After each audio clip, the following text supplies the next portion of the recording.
जय श्री राम दोस्तों।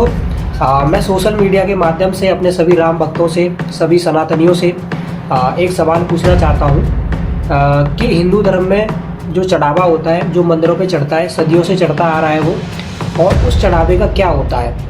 और जैसे और किसी धर्म में हम बात करें तो उन धर्मों का जो पैसा होता है वो ज़्यादातर गरीब लोगों में बढ़ जाता है, पर हिंदू धर्म का जो चढ़ावा होता है वो कहाँ कहाँ जाता है। तो एक भाई, जैसे आपने बताया था कि जो अपने हिंदू सनातन धर्म के अंदर तीर्थों का पैसा आता है वो कहाँ पे जाता है, तो मैं आपको बताता हूँ एक भाई, जो जितना भी पैसा आता है लोगों का और दान पेटी में जितना भी पैसा निकलता है वो एक ट्रस्ट में सीमित रहता है। जैसे सरकार ने एक ट्रस्ट बना रखा है, जैसे सावलिया शेठ है राजस्थान के अंदर, तो उनका पैसा जैसे उन्हीं के तक सीमित रहता है। सावलिया के अंदर विकास होता है, और जैसे वृंदावन अयोध्या के अंदर जैसे योगी जी है जो मंदिर है, तो उनमें जितना भी वो पैसा गया हिंदुस्तान के कोने कोने से, तो वो सब पैसा एक ट्रस्टी बना के उनको रख रखा है। और एक खुशखबरी भी, राम मंदिर के अंदर जितने लोगों ने पैसा भेजा है, क्योंकि ब्याज से ही वो राम मंदिर बन गया है, पैसा एक दम से वैसा का वैसे ही पड़ा हुआ है। वो मंदिर समय आने पर वो पैसा किसी न किसी काम में लिया जाएगा, लेकिन राम मंदिर के लिए ही लिया जाएगा। तो आपने जिस तरह से कैसे हमारे से जो सवाल पूछा भी, हिंदू सनातन धर्म का पैसा कहीं नहीं जाता है। हिंदू सनातन धर्म का पैसा हिंदुओं के मंदिरों तक ही सीमित रहता है। जय श्री राम।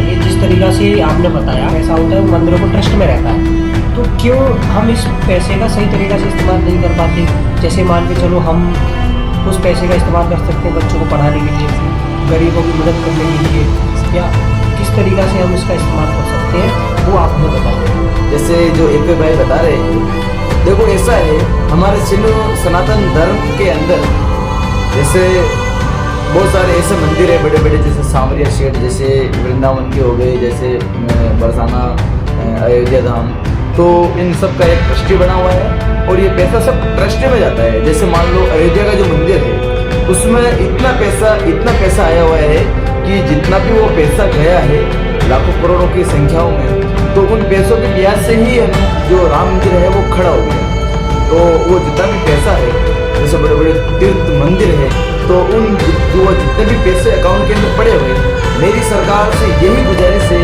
कि जैसे मुस्लिम धर्म के लोग उस अपने जैसे क्या बोलते हैं मस्जिद के पैसे को अपने के लिए उनके बच्चों को तैयार करते हैं, तो मेरी जो इच्छा है, मैं तो इस धर्म का जितना भी जो पैसा है, तो मेरा जो अंदर का जो भाव है वो मैं बताना चाहता हूँ कि जो ये जितना भी अपने बड़े बड़े तीर्थों का जो पैसा है वो गौ सेवा के अंदर लगाया जाए और ज़्यादा गरीब परिवार के अंदर इस पैसों को पहुंचाया जाए, जिससे उनकी 2 वक्त की रोटी उन्हें मिल पाए।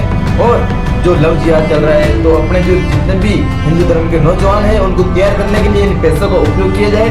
और हर जिले के अंदर 400-500 एकड़ की जमीन गौचारे के लिए विकास किया जाए। जो इतने छोटे अपने धर्म के अंदर जो विकास रूपी हिंदू सनातन धर्म को आगे बढ़ाने के लिए छोटे काम है, उन छोटे कामों के अंदर ये पैसा लगाया जाए। और मेरी तो यही गुजारिश है कि जितना भी अपने हिंदू सनातन धर्म के लोग हैं, ज़्यादा इस बात को सुने और इस पे गौर करें। जय श्री राम। अपना पैसा अपने ही पास रहे, तो मैं तो यही चाहता हूँ कि आप सब हिंदू भाई जागरूक होइए, पैसों को ट्रस्टी में ना पड़ा रखें। जैसे ईसाई लोग अपने पैसों को अपने बच्चों के ऊपर लगाते हैं, और ईसाई का धर्म विस्तार करने के लिए लोगों तक अपनी बातें पहुंचा। लेकिन अपने सनातन धर्म के अंदर इतनी शक्ति होनी चाहिए कि हिंदुस्तान के अंदर हिंदुत्व का डंका बज जाना चाहिए, और जल्दी से जल्दी हिंदू राष्ट्र घोषित होना चाहिए, और गौ माता को राष्ट्र माता का दर्जा मिलना चाहिए। जय श्री राम। इस वीडियो को ज़्यादा आगे पहुंचाइए, शेयर करिए, और अच्छा लगे तो जय श्री राम लिखिए।